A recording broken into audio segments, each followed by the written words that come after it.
2025 भर्तियों का वर्ष आज ही सुनिश्चित करें अपना सिलेक्शन और डाउनलोड करें तैयारी कर लो ऐप। नमस्कार, एजुकेशन नगरी में आपका स्वागत है और मैं हूं आपके साथ विनीत।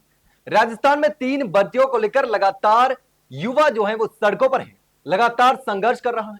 तपती धूप में 40 से 45 डिग्री के तापमान के बीच इन तीनों भर्तियों को लेकर लगातार पिछले कई दिनों से संघर्ष कर रहे हैं राजस्थान के बेरोजगार युवा और धरने प्रदर्शन भी लगातार जारी है।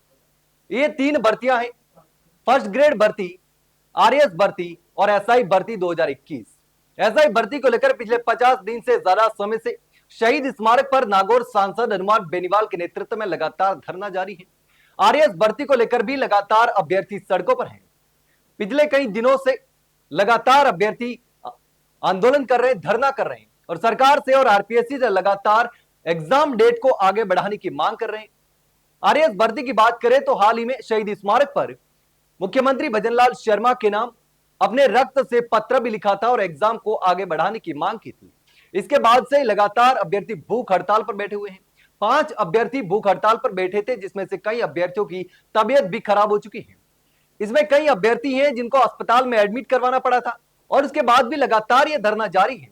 लगातार अभ्यर्थियों का यह कहना है कि आरएएस एग्जाम और नेट यूजीसी का एग्जाम एक साथ करवाया जा रहा है और दोनों की डेट जो है, एग्जाम डेट, वो आपस में टकरा रही है और इस वजह से कई अभ्यर्थी जो है वो दोनों एग्जाम में नहीं बैठ पाएंगे। दोनों में से एक न एक एग्जाम तो छूटना ही है।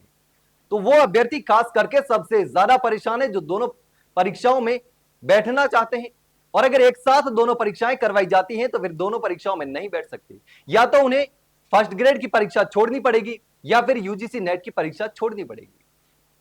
ये तैयारी भी नहीं कर पाएंगे। अगर एक साथ एग्जाम होते हैं तो फिर कौन सी परीक्षा की तैयारी करे और कौन सी की ना करे, ये भी असमंजस की स्थिति है और इसी को लेकर लगातार अभ्यर्थी सड़कों पर हैं, लगातार संघर्ष कर रहे हैं। धरना लगातार जारी है, अनशन जारी है, लेकिन अभी तक कोई भी समाधान नहीं निकला है। अगर आरएएस भर्ती की बात करें तो लगातार पिछले 20 दिनों से राजस्थान यूनिवर्सिटी में धरने पर बैठने के बावजूद कोई भी समाधान नहीं निकला। अभ्यर्थी भूख हड़ताल पर बैठे। आप 12 अभ्यर्थी भूख हड़ताल पर बैठे थे, इसमें से 9 अभ्यर्थियों का अनशन मदन राठौड़ ने यह कहकर खुलवा दिया था कि आपका काम हो जाएगा, 2 दिन इंतजार करिए।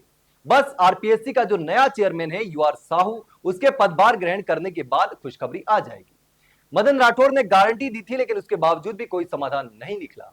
उसके बाद भी लगातार दिन भर अभ्यर्थी भूखे प्यासे अन्न और जल का त्याग करके राजस्थान यूनिवर्सिटी में धूप में बैठे रहे, लेकिन उसके बाद भी कोई खबर नहीं आई कि आपका एग्जाम स्थगित किया जाएगा।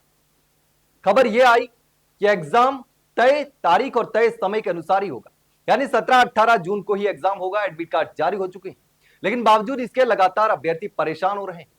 लगातार विपक्ष के नेता भी अब इस मुद्दे को उठाने लगे हैं। चाहे अशोक गहलोत हो, गोविंद सिंह डोटासरा हो, टीकाराम जूली हो, सचिन पायलट हो, तमाम विपक्ष के बड़े नेता इस मुद्दे को लगातार उठा रहे हैं और इससे पहले अभ्यर्थी तो इस मांग को उठा ही रहे थे। तो ऐसे में अभ्यर्थियों का जो आक्रोश है वो लगातार बढ़ रहा है। फर्स्ट ग्रेड भर्ती को लेकर भी और आरएएस भर्ती को लेकर भी अभ्यर्थियों का लगातार गुस्सा फूट रहा है और आरएएस भर्ती में जिस तरीके से युवाओं के साथ वादा किया गया, ऐसे में युवाओं ने यह मान लिया कि एग्जाम जो है वो स्थगित हो रहा है, तो पढ़ाई नहीं हो पाई। तो ना तो पढ़ाई हो पाई और ना ही परीक्षा स्थगित की गई और उसके बाद से लगातार मदन राठौड़ हो, चाहे किरोड़ीलाल मीणा हो, चाहे सरकार के दोनों डिप्टी सीएम हो, चाहे विधायक 50 से ज्यादा हो जिन्होंने लेटर लिखा था, किसी की नहीं चली और एग्जाम जो है वो 17 और 18 जून को ही होने जा रहा है। लगातार आरपीएससी की ओर से नोटिफिकेशन जारी किए जा रहे हैं। अगर ऐसा ही भर्ती की बात करें तो लगातार 50 दिन से ज्यादा का समय हो चुका है और लगातार शहीद स्मारक पर यह धरना जारी है। हनुमान बेनीवाल के नेतृत्व में धरना जारी है। राजस्थान के वो बेरोजगार युवा जो ऐसा ही भर्ती के पीड़ित हैं, वो भी इस धरने में लगातार डटे हुए हैं। उनकी यही मांग है कि आरपीएससी को भंग की जानी चाहिए और ऐसा ही भर्ती को रद्द किया जाए, क्योंकि जिस तरीके से लगातार इसमें फर्जीवाड़े हो रहे हैं, जिस तरीके से लगातार सरकारी कर्मचारी और अधिकारी पकड़े जा रहे हैं, यहां तक कि आरएएस लेवल तक का अधिकारी हनुमानाराम भी पकड़ा गया था, उसके बाद भी लगातार खुलासे हो रहे हैं। लगातार जिस तरीके से पेपर बेचा गया और आरपीएससी से बाबूलाल कटारा ने ही पेपर को लीक किया था, इसका भी खुलासा हो चुका है। बाबूलाल कटारा ने पेपर माफियाओं को पेपर बेचा और उन्होंने आगे अभ्यर्थियों को पेपर बेचे और इसी को लेकर लगातार मांग हो रही है एसआई भर्ती को रद्द करने और आरपीएससी को भंग करने को लेकर। तो ये 3 बड़े मुद्दे हैं जिसको लेकर राजस्थान का युवा सड़कों पर है और जबरदस्त तरीके से घमासान मचा हुआ है। लगातार युवा आक्रोशित है, नाराज भी है और लगातार ये मांग कर रहे हैं कि आरपीएससी को भंग किया जाना चाहिए, एसआई भर्ती को रद्द की जानी चाहिए और फर्स्ट ग्रेड की परीक्षा की तिथि को आगे बढ़ाया जाना चाहिए और आरएएस की मुख्य परीक्षा की जो तिथि है उसको भी आगे बढ़ाने की लगातार मांग चल रही थी, लेकिन उसको नहीं बढ़ाया गया। और उसको लेकर तो सबसे ज्यादा राजस्थान के युवाओं में गुस्सा है।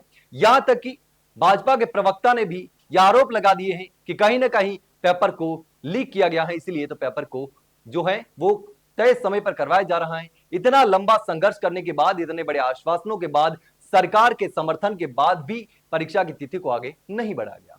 लेकिन अब देखना होगा कि आगे क्या होता है, ये युवाओं की जो नाराजगी है वो किस दिशा में जाती है और इस तीनों मामलों को लेकर आगे क्या होता है। फिलहाल के लिए इतना ही, जल्द मिलते हैं एक नई जानकारी के साथ, तब तक के लिए नमस्कार।